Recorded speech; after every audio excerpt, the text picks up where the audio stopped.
What's up, brothers? This is OuweSok, and in this Battle Brothers video I want to be talking about swords. Let's first start off with a question, and the question is, do you ever use a Warbrand on any of your brothers?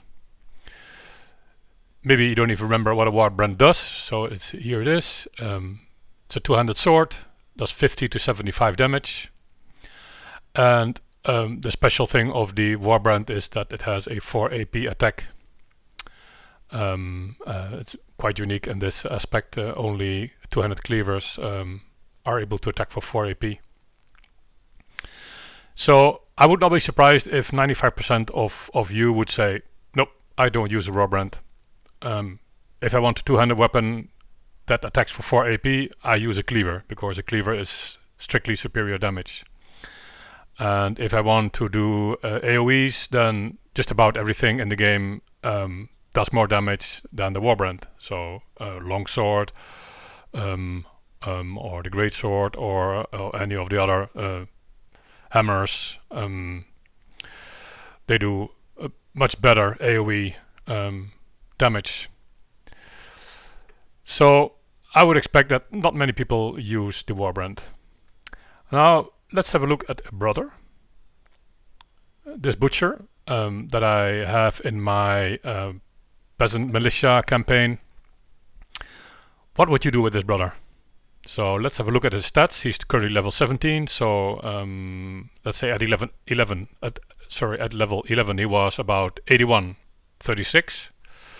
So that's really good melee defense, unimpressive melee attack, good fatigue, good health points, good resolve, just a really pretty good bro, only lacking a bit in the melee attack department. So that's where swords can be useful. So I would be totally fine in a vacuum to build this brother as a dodge sword duelist.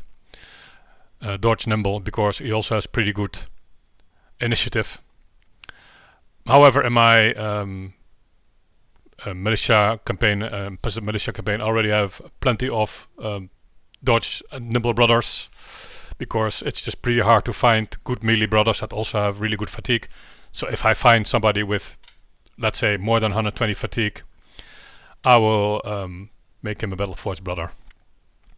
So what I did with this guy is the configuration that I really like, and it's really versatile and robust, is this weapon configuration. So a Warbrand, I actually have a famed version with extra damage, so that's an extra incentive to build a sword, two-handed sword brother, and a great sword in the backpack, as well as a dagger.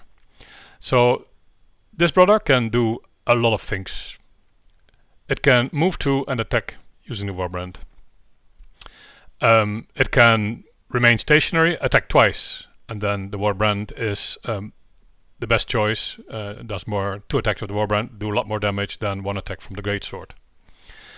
It can attack once after moving once, and then you will use the greatsword.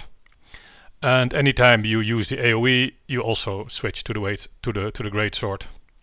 So this guy practically always has something to do. Move to, move one, remain stationary.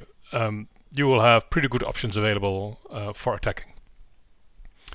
What kind of perks are key to this build?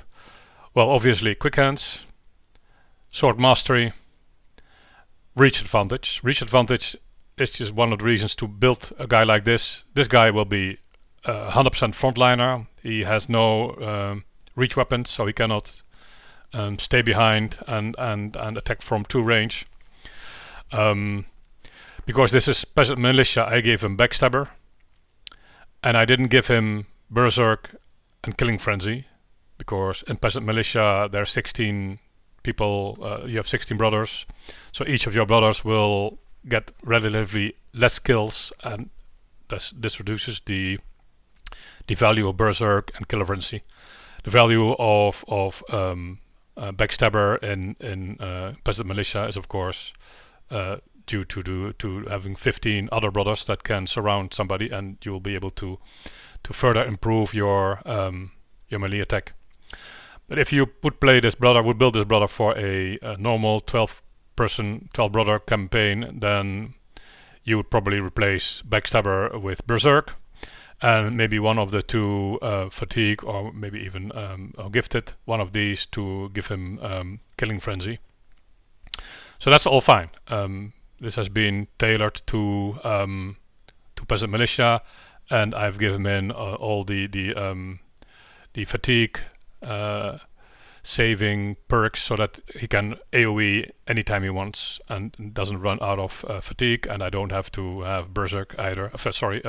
Recover, because he's frontline. You don't want to lose turns doing recover when you're at the very front. So this guy always finds something to do. Usually has one reach advantage stack, so 47 melee defense. Quite often has 52.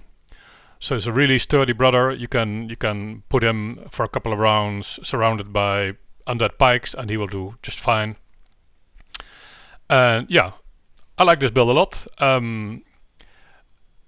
You have this one online very quickly. If you want to build a duelist brother, then you will need to wait until level 8 before you get duelist, before he starts pumping out more damage.